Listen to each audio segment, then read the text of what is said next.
వరంగల్ జిల్లా కాంగ్రెస్ లో మళ్లీ విభేదాలు బయటపడ్డాయి.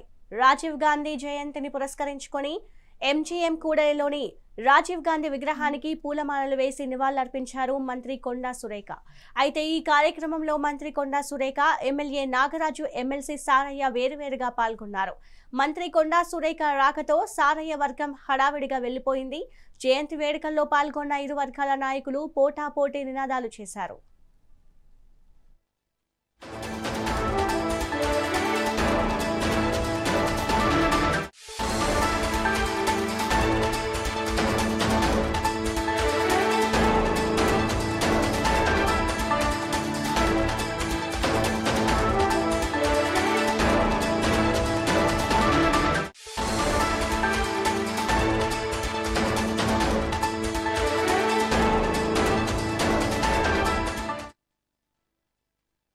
వరంగల్ జిల్లా కాంగ్రెస్ లో మళ్లీ విభేదాలు బయటపడ్డాయి. రాజీవ్ గాంధీ జయంతి పురస్కరించుకొని ఎంజీఎం కూడలిలోని రాజీవ్ గాంధీ విగ్రహానికి పూలమాల వేసి నివాళులర్పించారు మంత్రి కొండా సురేఖ.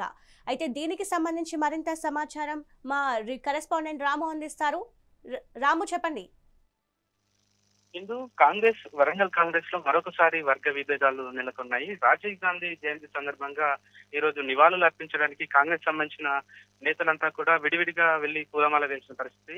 గత కొంతకాలంగా కాంగ్రెస్ సంబంధించి మంత్రి కొండా సురేఖతో పాటు అక్కడ లోకల్లో ఉన్న నాయకులకు కొంతమందికి పడడం లేదు. ఈ నేపథ్యంలోనే ముందుగా నివాళులు అర్పించడానికి మాజీ మంత్రితో పాటు ఎమ్మెల్సీ అయిన బక్షర సారయ్య, గుండు సుధారాణి, ఎర్రబెల్లి స్వర్ణ, వరంగల్ జిల్లా కాంగ్రెస్ అధ్యక్షురాలు ఎర్రబెల్లి స్వర్ణ, వీళ్ళు ముగ్గురు కూడా నివాళులు అర్పించడానికి వెళ్ళిన పరిస్థితి. దాని తర్వాత కొండా సురేఖ వస్తున్న తరుణంలో కొండా సురేఖ వస్తుందని గమనించిన కొంతమంది కాంగ్రెస్ పార్టీ కార్యకర్తలు కొండా సురేఖకు వ్యతిరేకంగా నినాదం చేయడంతో అక్కడ కాసేపు ఉద్రిక్త వాతావరణం ఏర్పడింది. దాని తర్వాత కొండా సురేఖ వస్తున్న విషయాన్ని గమనించిన సారయ్య వర్గం వెంటనే అక్కడి నుంచి వెళ్లిపోవడం, దాని తర్వాత కొండా సురేఖ రావడం, పూలమాల వేసి నివాళులు అర్పించడం జరిగింది.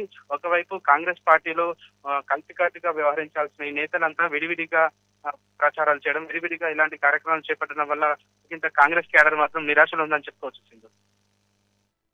ఇప్పటి వరకే చూసాము, వరంగల్లో చాలా ఇట్లాంటి ఇష్యూస్ బయటపడ్డాయి.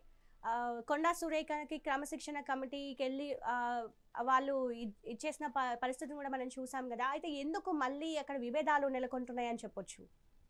ఇది క్రమశిక్షణ కమిటీ దగ్గరికి ఇరు వర్గాలు కూడా వెళ్ళిన పరిస్థితి. ఒకవైపు కొండా దంపతులు వెళ్లారు, దాని తర్వాత మిగతా నేతలు కూడా వెళ్లి విడివిడిగా క్రమశిక్షణ కమిటీ ముందు హాజరైన పరిస్థితి. కానీ అదంతా ఏమీ జరగడం లేదు.